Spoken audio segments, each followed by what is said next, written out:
जय हिंद बच्चों। मैं अमित कुमार अमित भौतिकी के यूट्यूब चैनल पर आपका स्वागत करता हूं। आज के इस वीडियो लेक्चर में जिस टॉपिक की बात करने वाले हैं उस टॉपिक का नाम है वैद्युत फ्लक्स।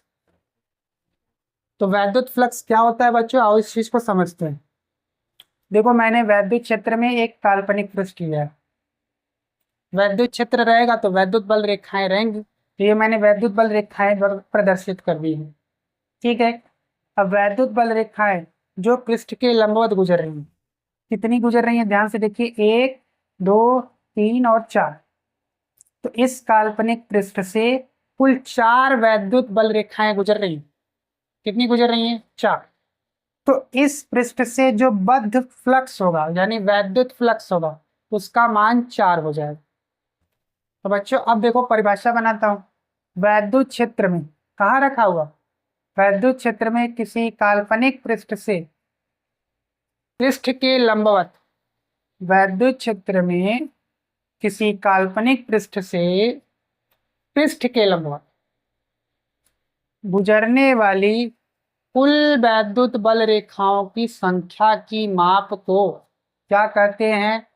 उस पृष्ठ से बद्ध वैद्युत फ्लक्स पथ। ठीक है, आइए डेफिनेशन लिख लेते हैं।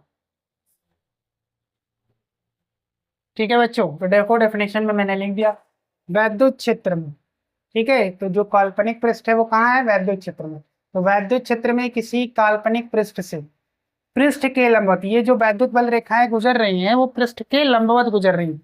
तो पृष्ठ से, किसी काल्पनिक पृष्ठ से पृष्ठ के लंबवत गुजरने वाली कुल वैद्युत बल रेखाओं की संख्या, कितनी संख्या है? 1, 2, 3, 4। यहाँ पे कितनी दिख रही है? 1, 2, 3, 4, 4 दिख रही है। संख्या को उस पृष्ठ से बद्ध वैद्युत फ्लक्स कहते हैं। ठीक है, इसे किससे प्रदर्शित करते हैं? इसे फाई से प्रदर्शित करते हैं। इसे फाई ई से प्रदर्शित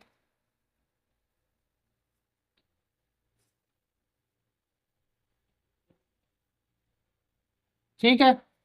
अच्छा, इसका सूत्र क्या होता है? तो फाई ई बराबर होता है ई वेक्टर डॉट में ए वेक्टर, जिसको कहते हैं अदिश गुणन।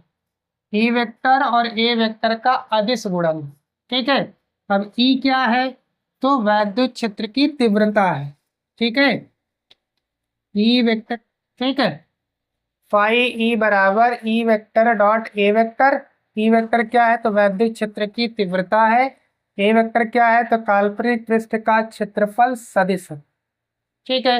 अच्छा, हम लोगों ने पढ़ा है कि दो सदिशों का यदि अदिश गुणन किया जाए तो वह जो राशि होती है, वह जो राशि आती है वह राशि अदिश राशि होती है। तो फाई ई कैसी राशि है?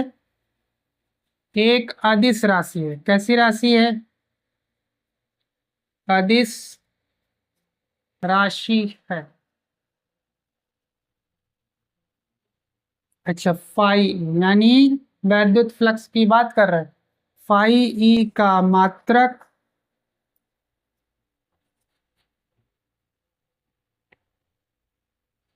क्या है भाई? फाई ई का मात्रक, चलिए इसका मात्रक होता है न्यूटन प्रति कूलाम, और क्षेत्रफल का मात्रक होता है मीटर स्क्वायर। ठीक है, तो न्यूटन मीटर स्क्वायर प्रति कूलाम स्क्वायर। अगर ये सिंबॉलिकली लिखा गया है ना, सिंबल के रूप में, अगर इसी को ऐसे लिखे तो लिखूंगा न्यूटन। ठीक है, न्यूटन मीटर स्क्वायर प्रति कूलाम। ठीक है, इसी चीज को इस तरीके से पूरा शब्दों में लिख दिया। तो इसका मात्रक क्या है? अच्छा, ये जो मात्रक है वो कैसा है? एसआई में। एसआई में। ठीक है, एसआई में है। फाई ई का मात्रक newton metre square, newton metre square SI में। ठीक है, एसआई में इसका ये मात्रक है। ठीक, चलिए अब बच्चों इसकी वीमा क्या होगी? फाई ई की वीमा बताइए, वीमा निकाल लेते हैं। देखिए यहाँ से भी निकल सकता है, न्यूटन मतलब बल है, क्या है, बल। बल की विमा क्या हो जाएगी, mlt -2।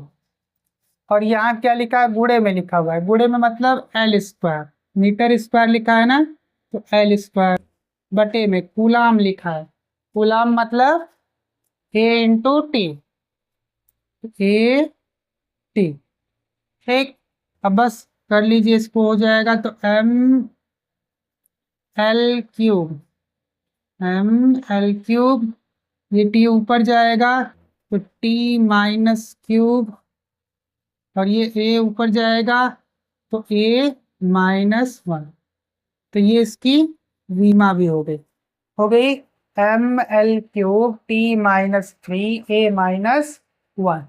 तो फाई ई की वीमा हो गई, यानी वैद्युत फ्लक्स की वीमा। आज के लिए इतना ही बच्चों, मिलते हैं नेक्स्ट वीडियो में। Thank you.